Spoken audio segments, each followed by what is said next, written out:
महाराज आप मेरे साथ ही चले। भगवान कहते हैं कोई बात नहीं। भगवान उसके साथ गए, चर्चा हुई।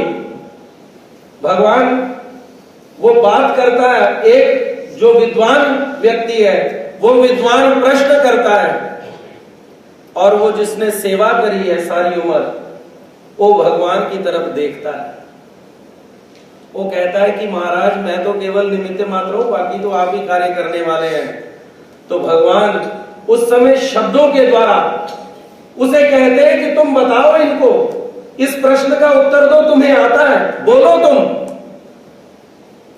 और वो उत्तर बोलता जाता है। करते करते उस विद्वान को उस सेवा करने वाले शिष्य ने हरा दिया, और भगवान उसे वहां पर प्रतिष्ठित करवाते हैं। बुलिया पढ़ पढ़ आलम फाजल बणियो, कदे अपने आप नू पढ़िया ही नहीं। एवें रोज शैतान नाल लड़दा है, कदे नफ्स अपने नाल लड़िया ही नहीं। असमानियां उड़दियां फड़दा है, जेड़ा कर बैठा ओनू फड़िया ही नहीं। जो तेरा स्वभाव है, और भगवान कहते हैं कि स्वभाव प्रगटे तय जीव मुंचे। जब इस जीव का स्वभाव प्रकट होगा तभी ये जीव मुक्त हो सकता है। और हमारा स्वभाव जो है वो है, जीव जो है वो सेवक है, और परमात्मा जो है वो सेव्य है।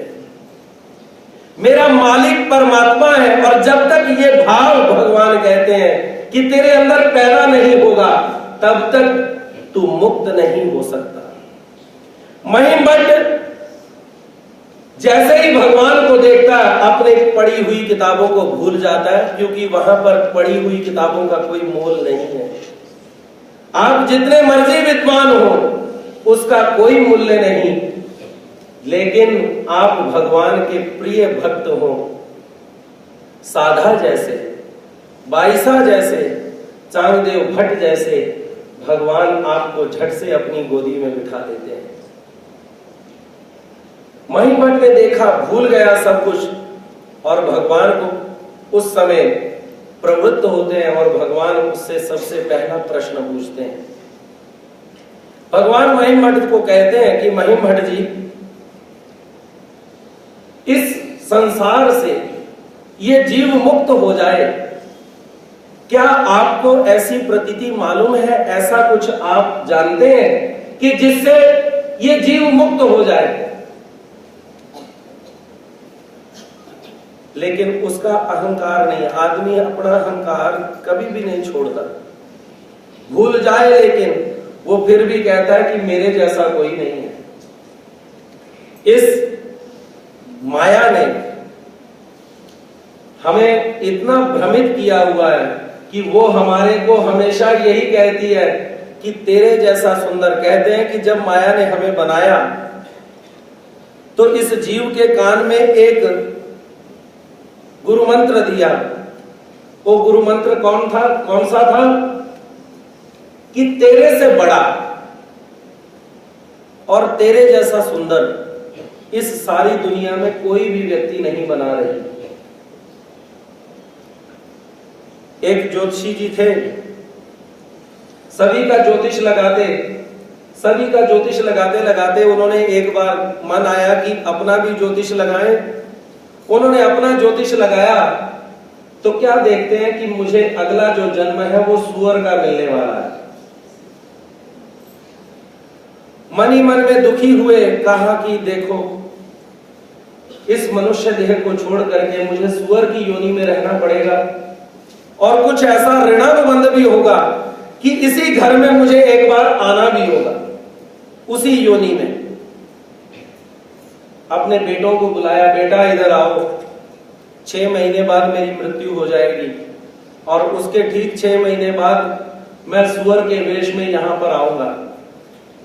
सूअर की योनि सबसे बुरी है, गंदगी में मुंह मारती है, इस वजह से तुम्हें एक काम जरूर करना, मुझे उस सूअर योनि से मुक्त कर देना, मुझे पत्थर मारना जब मैं आऊं तो।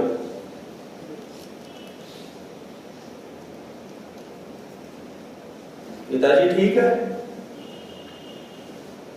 जैसे उस ज्योतिष ने कहा कि 6 महीने बाद मेरी मृत्यु होगी, वही टाइम आया, 6 महीने बाद वो मृत्यु को भी प्राप्त हुआ। साल बाद, पूरे साल बाद वो सुअर की योनि में पड़ा हुआ वो ज्योतिष अपने घर में आया। अपने घर में आया तो जितने भी बेटे थे, एक बेटे की नजर गई, अरे सुअर इधर की ओर ही आ रहा है। सभी को बुलाता है, कहता है इधर आओ, पापा जी आ रहे हैं, सभी पत्थर उठाओ और इसको इस योनि से मुक्त करो, क्योंकि पिता की आज्ञा है। जैसे ही वो अंदर घुसा, सभी बेटों ने एक ही हाथ से पत्थर मारने शुरू कर दिए। लेकिन अब वो सुअर की योनि में पड़ा हुआ वो ज्योतिष जो है, अब वो वहां से निकलना नहीं चाहता, वो भागता है बाहर की तरफ। और वो बेटे जो हैं वो भी उसके पीछे भागते हैं, आवाज देते हैं, कहते हैं पिताजी आप कहां भाग रहे हो, आपने तो आज्ञा करी थी हमें इस योनि से, मुझे इस योनि से मुक्त कर देना। वो कहता है कि नहीं बेटा, वो तब कहा था, अब मैं यहीं पर सुखी हूं। कहने का तात्पर्य कि माया जिस हिसाब में हमें बना देती है, कुत्ता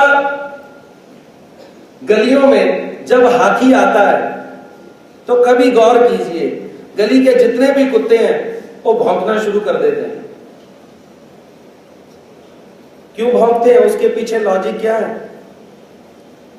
वो कहते हैं, वो अपने मन में ये सोचते हैं कि हमसे बड़ा कौन आ गया, इस गली में तो हमारा राज्य है, ये हमसे बड़ा जीव जो है वो कौन आ गया। और हर एक आदमी जो है वो यही देखता है, यही चाहता है कि मुझसे बड़ा कोई नहीं होना चाहिए। हर एक व्यक्ति फर्स्ट होना चाहता है, परंतु याद रखिए फर्स्ट तो केवल एक ही हो सकता है।